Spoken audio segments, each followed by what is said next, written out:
contrat d'assurance collective est un sujet plutôt épineux, car il est coûteux, particulièrement pour les personnes qui sont relativement en bonne santé.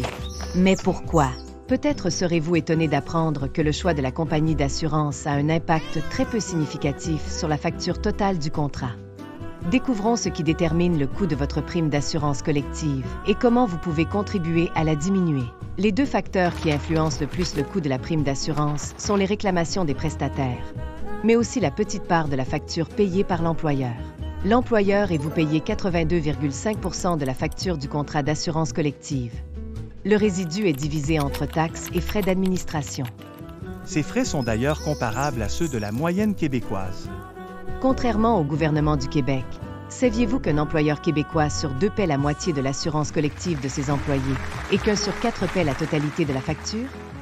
Comme mentionné précédemment, le coût du contrat d'assurance collective est directement relié aux réclamations soumises par les prestataires, principalement reliées au coût de leurs médicaments.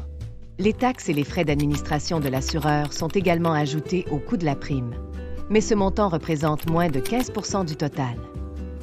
Voici d'intéressantes statistiques sur votre contrat d'assurance collective.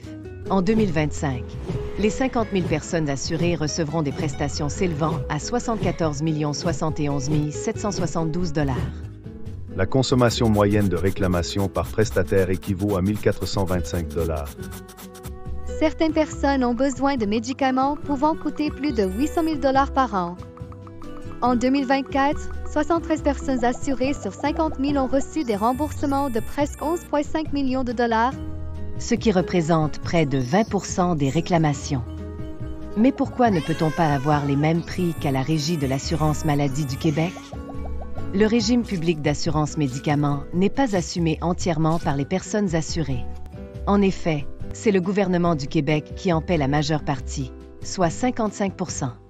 De plus, les honoraires des pharmaciens sont légiférés pour la Régie de l'assurance maladie du Québec et le libre marché s'applique pour les régimes privés.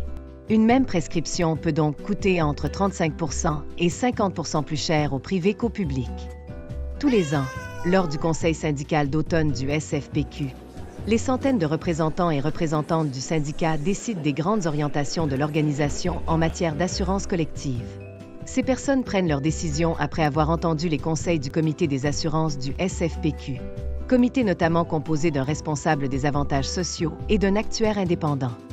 Vous aimeriez vous impliquer pour notamment voter sur le dossier des assurances? Il est toujours temps de vous impliquer au SFPQ en devenant un de ses représentants. Voici 3 habitudes à prendre pour diminuer les coûts du contrat d'assurance. Demandez toujours à recevoir la version générique de votre médicament. Si votre médicament est en renouvellement constant, essayez d'en acheter pour plusieurs mois à la fois. À titre d'exemple, si chaque personne assurée réduit de 16 $ ses coûts de renouvellement de médicaments en s'approvisionnant tous les 3 mois, cela représenterait une économie potentielle de 64 $ par an. Si on multiplie ce montant pour l'ensemble des membres du groupe, collectivement, les montants économisés pourraient atteindre 3 millions de dollars par année.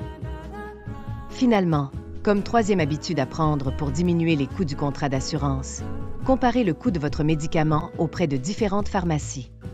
Vous pourriez être étonné. Voilà des choix éclairés qui vous permettront de réaliser des économies. Imaginez l'économie possible si tous les prestataires adoptaient vos bonnes habitudes.